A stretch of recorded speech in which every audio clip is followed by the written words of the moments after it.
नमस्कार दोस्तों, मेरा नाम है अभय सक्सेना और आप सबका स्वागत करता हूं अपने YouTube channel the training times पे। तो दोस्तों, आज हम लोग बात करने वाले हैं होटल इंडस्ट्री के हाउसकीपिंग डिपार्टमेंट के एक बहुत ही इंपॉर्टेंट टॉपिक के ऊपर, CPOR, cost per occupied room. तो कॉस्ट पर ऑक्यूपाइड रूम एक ऐसा इंपॉर्टेंट टॉपिक है जिसके ही बेस पे पूरी हाउसकीपिंग की कॉस्ट कैलकुलेट की जाती है, पूरे एक डिपार्टमेंट की कॉस्ट कैलकुलेट की जाती है। आपको इससे पता चलता है, इस एनालिसिस से, इस एनालिटिक्स से, इस मैट्रिक्स से ये पता चलता है कि आपको एक रूम को रेडी करने में, आपको एक रूम को बनाने में, आपको एक रूम को डेवलप करने में, आपको एक रूम को मेंटेन करने में और आपको उस रूम को डेली बेसिस पे सेल करने से पहले क्या कॉस्ट निकल के आती है, कितना पैसा खर्च होता है, कितना रुपया खर्च होता है। इन सारे कामों में एक रूम को जब आप खरीदते हैं कस्टमर के तौर पे, तो जो होटल आपको एक रूम रेडी करके देता है, एक हाउसकीपिंग डिपार्टमेंट जो एक रूम रेडी करके देता है, तो उसकी कॉस्ट क्या होती है, क्या लागत लगती है डिपार्टमेंट के अंदर एक रूम को रेडी करने के लिए। बहुत सारे मित्रों का मेरे यूट्यूब चैनल पर कमेंट्स आया है, उनके क्वेश्चंस आए हैं कि सर एक बार मेरे को ये बताइए कि रूम कॉस्ट किस तरीके से निकलती है, रूम को बनाने में, रूम को डेवलप करने में, रूम को मेंटेन करने में जो कॉस्ट होती है, जो लागत होती है, उसको किस तरीके से कैलकुलेट किया जाता है। तो दोस्तों, आज हम लोग सिर्फ इसी पे बात करने वाले हैं और आप लोगों से रिक्वेस्ट है कि जो लोग इस वीडियो को शॉर्ट में एक्सपेक्ट कर रहे हैं वो कृपया करके अभी इस वीडियो को यहीं पर छोड़ के चले जाएं। मैं उनसे क्षमा चाहता हूं क्योंकि ये बहुत ही इंपॉर्टेंट टॉपिक है, थोड़ा लंबा होने वाला है, लेकिन आपको एकदम बराबर से समझा दूंगा। आपके लिए बहुत मेहनत से कंटेंट लेकर के आता हूं, तो कृपया करके इस वीडियो को आप और इस चैनल को आप सब्सक्राइब कर लीजिए, वीडियो को लाइक कर दीजिएगा अगर आपको वीडियो का कंटेंट पसंद आए, बट चैनल को तुरंत अभी का अभी सब्सक्राइब कर लीजिए। इससे मुझे इस तरीके का कंटेंट लाने के लिए जो मोटिवेशन मिलता है वो बड़ा हेल्पफुल होता है। आपके कमेंट्स और आपका सब्सक्रिप्शन मेरे लिए बड़ा इंपॉर्टेंट है। तो दोस्तों, सबसे पहले स्टार्ट करते हैं कि इस टर्मिनोलॉजी को बोलते क्या है। इस टर्मिनोलॉजी को हम लोग दो पार्ट में पहले डिवाइड कर लेते हैं, एक पूरे होटल के लिए, दूसरा सिर्फ एक डिपार्टमेंट के लिए। डिपार्टमेंट जो हम ले रहे हैं वो हम ले रहे हैं हाउसकीपिंग। आज बाद में फर्दर हम आने वाली वीडियो में फ्रंट ऑफिस, प्रोडक्शन डिपार्टमेंट और आपका F&B डिपार्टमेंट के बारे में भी बात करेंगे।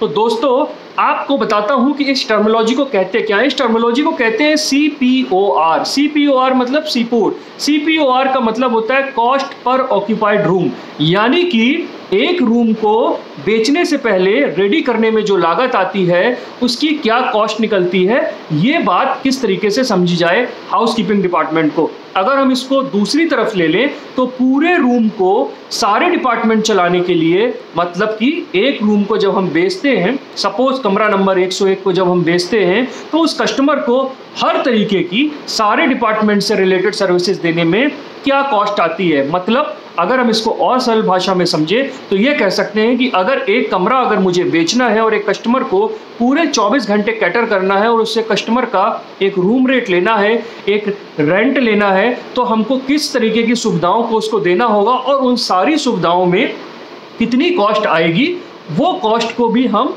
पर रूम ऑक्यूपाइड रूम कॉस्ट बोल सकते हैं।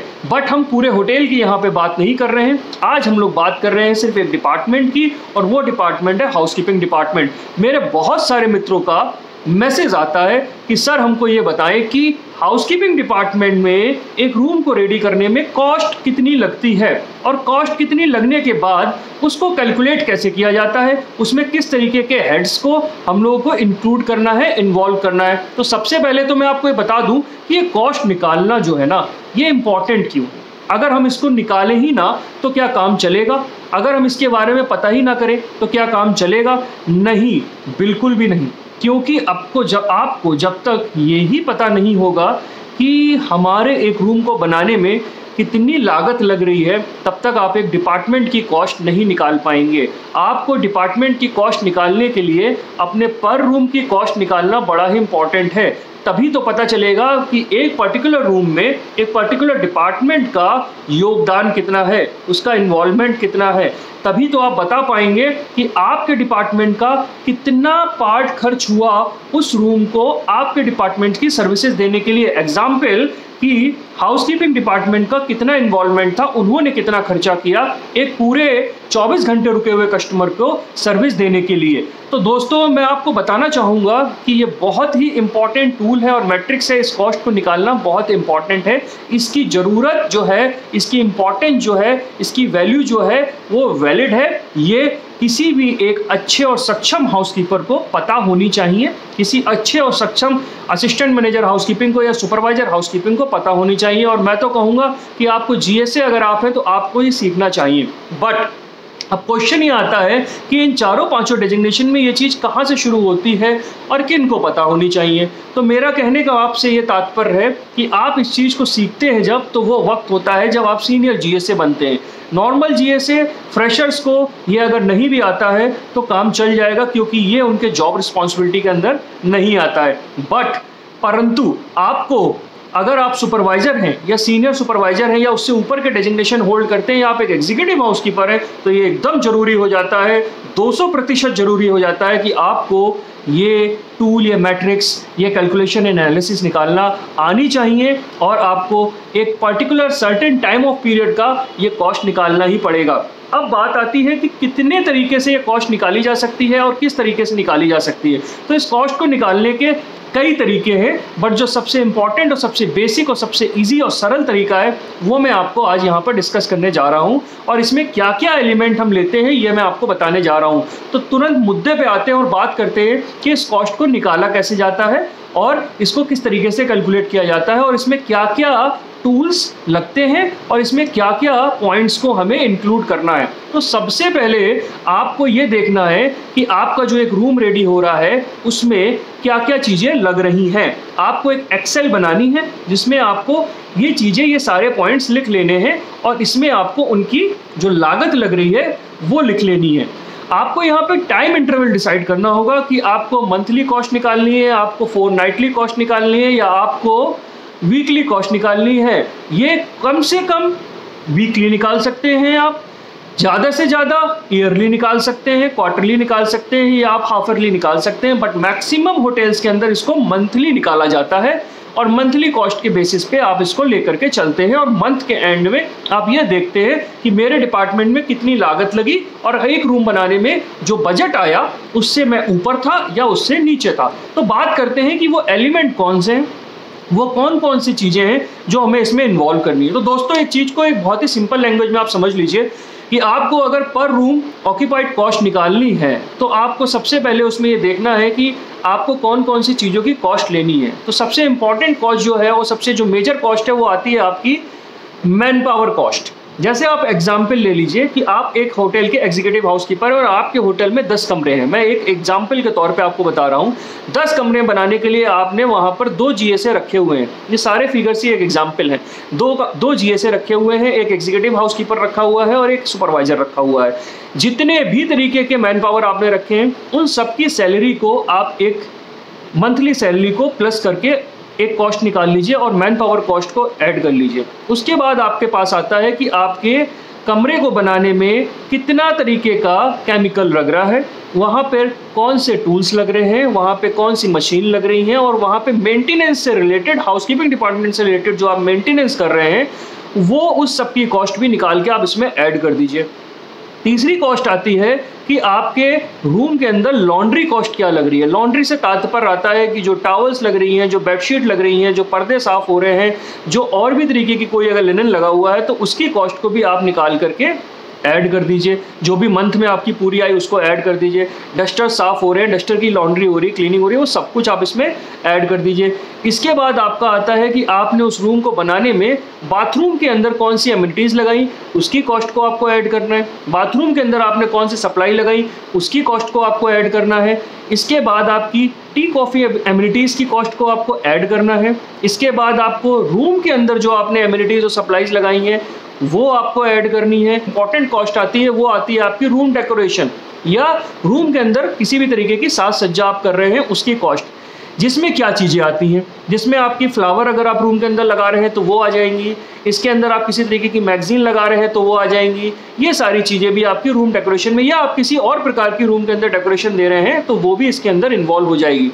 इसके बाद और क्या चीज़ आती है, इसके बाद आपके अंदर आता है कि आपके पब्लिक एरिया को मेंटेन करने में जो भी कॉस्ट लगी है, इन्हीं सारे हेड्स को लेकर के जो मैंने आप बताए हैं रूम के लिए, सेम हेड्स आपके पब्लिक एरिया में भी यूज़ होते हैं। तो वो हेड्स आप पब्लिक एरिया में भी यूज़ करने के बाद उनकी भी कॉस्ट को आप रूम कॉस्ट में ऐड कर देंगे। यहाँ पे ये ध्यान रखिएगा कि रूम के लिए ये एलिमेंट अलग रखिएगा, उनकी कॉस्ट अलग निकाल के रखिएगा, पब्लिक एरिया के लिए सेम एलिमेंट्स के साथ कॉस्ट अलग निकाल के रखिएगा। तो आपको ये भी पता चल जाएगा कि आपकी पब्लिक एरिया कॉस्ट क्या आई और आपकी रूम मैनेजमेंट कॉस्ट क्या आई। दोनों ही कॉस्ट आपके लिए इंपॉर्टेंट है। अगर आप ब्रेकअप कर देंगे तो आपको, अगर आपकी कॉस्ट ज़्यादा आ रही है तो आपको ये समझ में आ जाएगा बहुत ईजिली कि मेरी खर्चा जो है कहाँ पे ज़्यादा आ रहा है या मैंने कहाँ पे कंट्रोल करके रखा हुआ है। तो आप दोनों कॉस्ट को अलग अलग रखिए और जब आप इसको कंक्लूड कर देंगे, जोड़ देंगे, तो आपके पास पूरी कॉस्ट निकल के आ जाएगी, जिससे कि आप उसको बाद में फर्दर कैलकुलेशन में यूज़ कर सकते हैं। मैं आपको बताना चाहूँगा कि आपके एम्प्लॉयज़ की जो यूनिफॉर्म है, जो उन पे ट्रेनिंग का डिपार्टमेंटल खर्चा हो रहा है, उसकी कॉस्ट को भी आप ईयरली, आप यूनिफॉर्म ईयरली लेते हैं, उसको मंथली डिवाइड कर दीजिए, उसको 12 से भाग कर दीजिए और 12 से भाग करने के बाद जो मंथ की कॉस्ट आ रही है उसको आप इसमें, इंपॉर्टेंट चीज़ स्टेशनरी कॉस्ट, रूम के अंदर स्टेशनरी लगती है, उसकी कॉस्ट को भी आपको इसके अंदर ऐड करना है। इसके अलावा एक और हेड आता है जो है पेस्ट कंट्रोल।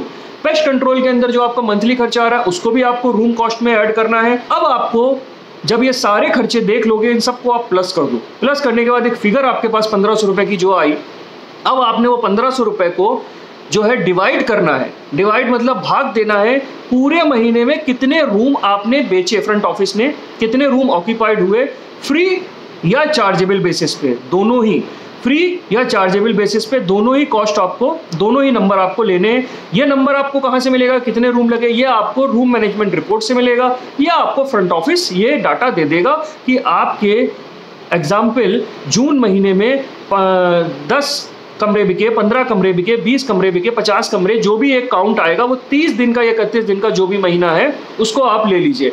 जो भी XYZ फिगर आती है, कमरे आपके ऑक्यूपाइड रूम सेल हुए फ्री और चार्जेबल बेसिस पे, उस फिगर को आप जोड़ लीजिए और जोड़ने के बाद उस फिगर को जो है आपको डिवाइड करना है, जो ये टोटल 1500 रुपये आपका आया है। ये डिवाइड करने के बाद आपके पास पर रूम का खर्चा आ जाएगा, और जो पर रूम का खर्चा होगा, जैसे एग्जाम्पल मैं ले लेता हूँ कि 1500 रुपये आपकी टोटल कॉस्ट है, 10 रूम आपने पूरे 30 दिन में बेचे हैं, तो 10 को आपको डिवाइड करना है 1500 से, तो पर रूम कॉस्ट जो आपकी आएगी वो 150 रुपये आ जाएगी। तो इस प्रकार से आपको टोटल रूम कॉस्ट निकालनी होती है और इस तरीके से आपकी निकल जाती है। अब आपको ये समझ में आ जाएगा कि मेरा एक कमरा बनाने में कितना खर्चा आया और वो कमरा फ्रंट ऑफिस ने कितने रुपए का बेचा। इसी प्रकार से सारे डिपार्टमेंट्स अपना खर्चा इंडिविजुअली डिपार्टमेंट का निकाल सकते हैं, और जब आप सारे डिपार्टमेंट्स के खर्चे को ऐड करके उसको total number of occupied room से डिवाइड कर दोगे, भाग कर दोगे, तो फिर आपका पूरे होटल का पर रूम कॉस्ट निकल के आ जाएगा और आपको पता चल जाएगा कि मैं एक कमरा बेच रहा हूं और एक गेस्ट को सर्विसेज दे रहा हूं, तो उसमें मेरे होटल का कितना खर्चा आ रहा है। इसमें सारे हेड्स को मिलाकर उनको टोटल नंबर ऑफ रूम से डिवाइड करना होता है, तो आपके सभी प्रकार के खर्चे आ जाते हैं। उसके बाद जो भी रेट पर आप रूम को बेच रहे होते हैं उसमें से ये खर्चा आप माइनस कर दीजिए। माइनस करने के बाद आपके पास जो पैसा बचता है वो आपका प्रॉफिट होता है, वो आपका प्रॉफिट होता है, वो कमरे में आपने उस कमरे में बचाया है। तो इस तरीके से आप पर रूम कॉस्ट को निकाल सकते हैं। अब मैं आपको बता दूं कि आगे इसी सेगमेंट में मैं और वीडियो बनाने वाला हूं जिसमें फर्दर मैं आपको बताऊंगा कि आपको इन हेड्स के अंदर किस तरीके से कॉस्ट को कैलकुलेट करना होता है। लाइक एग्जाम्पल, क्लीनिंग कॉस्ट कैसे निकाली जाती है, उसमें क्या क्या चीज़ें इंक्लूड की जाती हैं, लॉन्ड्री कॉस्ट क्या होती है, लॉन्ड्री कॉस्ट में क्या क्या चीज़ें इंक्लूड की जाती हैं, हॉर्टिकल्चर कॉस्ट क्या होती है, उसमें यूटिलिटी कॉस्ट क्या होती है, आपके TCMF की कॉस्ट जो टी एमिनिटीज कॉस्ट क्या होती है, सप्लाईज और एमिनिटीज क्या होती हैं, उन दोनों के पीछे फ़र्क क्या होता है, ये सब भी आपको बाकायदा पता होना चाहिए। जब आपको ये सब चीज़ें पता होंगी तभी तो आप प्रॉपर एग्जैक्ट कॉस्ट को निकाल पाएंगे, यूनिफॉर्म कॉस्ट किस तरीके से निकाली जाती है। ये सारे के सारे जो कैलकुलेशंस हैं बहुत इंपॉर्टेंट है एक एग्जीक्यूटिव हाउसकीपर बनने के लिए, एक मैनेजर बनने के लिए, एक डिपार्टमेंट बनाने के लिए। जब आपको प्रॉपर इंफॉर्मेशन होगी और प्रॉपर कैलकुलेशन पता होगा तभी आप एग्जैक्ट कॉस्ट निकाल पाएंगे। तो आई होप दोस्तों कि आपको एक आइडिया तो लग गया होगा कि किस तरीके से एक रूम कॉस्ट को आप निकाल सकते हैं। अब आपकी बात आती है, एक छोटा सा तरीका मैं और बता देता हूं। जो लोग नए हैं सिस्टम में, जो लोग नए नए मैनेजर बने हैं वो, या जो नए सुपरवाइजर बने हैं, बहुत सारे छोटे होटल ऐसे होते हैं इसमें एग्जीक्यूटिव जो होते हैं वो हेड ऑफ द डिपार्टमेंट होते हैं, तो वो किस तरीके से रूम कॉस्ट निकालें, उनको ये सब डेटा कैसे मिलेगा। आपके ये सारे डेटा जो मैंने बताए हैं इन हेड्स में आपको, जो आपका फाइनेंशियल कंट्रोलर है, फाइनेंस डिपार्टमेंट है, परचेज डिपार्टमेंट है, वो आपको टोटल कॉस्ट आपकी बता देंगे कि ये इन हेड के अंदर टोटल कॉस्ट क्या आती है। आपको अगर फर्दर अंदर इन डिटेल नहीं भी पता है तो आपको ये सारी इंफॉर्मेशन आपको वहां पे वो फाइनेंस डिपार्टमेंट आपको टोटल कॉस्ट दे देंगे। आपको सिर्फ ऐड करना है और डिवाइड मारना है total number of occupied room से, तो आप एक पर रूम की कॉस्ट निकाल सकते हैं। और आपका एक बजट होता है जो आपको होटल, आपकी कंपनी, आपका जीएम या आपका फाइनेंशियल कंट्रोलर जब साल का होटल का बजट बनाते हैं तो आपको एक बजट देते हैं कि इससे ज़्यादा ये कॉस्ट नहीं होनी चाहिए। एग्जाम्पल 350 रुपये, 450 रुपये अगर कॉस्ट है तो उससे ज़्यादा नहीं होनी चाहिए। अगर आपने कम की है तो ये आपका टैलेंट है, आपने डिपार्टमेंट को अच्छे से मैनेज किया है। और अगर आपने ज़्यादा की है तो कहाँ पे आपको कंट्रोल करना है आपको पता होना चाहिए। तो दोस्तों ये था आज का टॉपिक। इसके ऊपर जो भी इंफॉर्मेशन मैं आपको देना चाहता था वो मैंने दी। अगर आपको ये वीडियो पसंद आई हो तो आप चैनल को सब्सक्राइब करिए, वीडियो को लाइक करिए और कमेंट करके जरूर बताइएगा कि आपको क्या चीज़ समझ में आई और क्या चीज़ समझ में नहीं आई। जो चीज़ आपको समझ में नहीं आई वो आप कमेंट बॉक्स में लिख के मुझे बताइए। मेरे इंस्टाग्राम पे जुड़िए, मेरे व्हाट्सएप पे जुड़िए, आपको वहाँ पे इन्फॉर्मेशन, आप हम लोग वहाँ पे चैट कर सकते हैं। अगर आपका कोई पर्टिकुलर क्वेश्चन है तो आप कमेंट बॉक्स में मुझसे पूछ सकते हैं, मैं आपको जवाब दूंगा। आप मेरे इंस्टाग्राम पे द ट्रेनिंग टाइम्स के नाम से मेरा इंस्टाग्राम अकाउंट है, वहाँ पे मुझे आप कनेक्ट हो सकते हैं, वहाँ पे हम बात कर सकते हैं। तो हम वहाँ पे बात भी कर सकते हैं। जैसे ही मुझे समय मिलेगा मैं आपके क्वेश्चंस का आपको जवाब दे दूंगा, जिससे कि आप आगे और फर्दर लर्निंग्स और आगे फर्दर जो आपके इम्प्रूवमेंट्स हैं उसको आगे और एनहांस कर सकते हैं, इंप्रूव कर सकते हैं।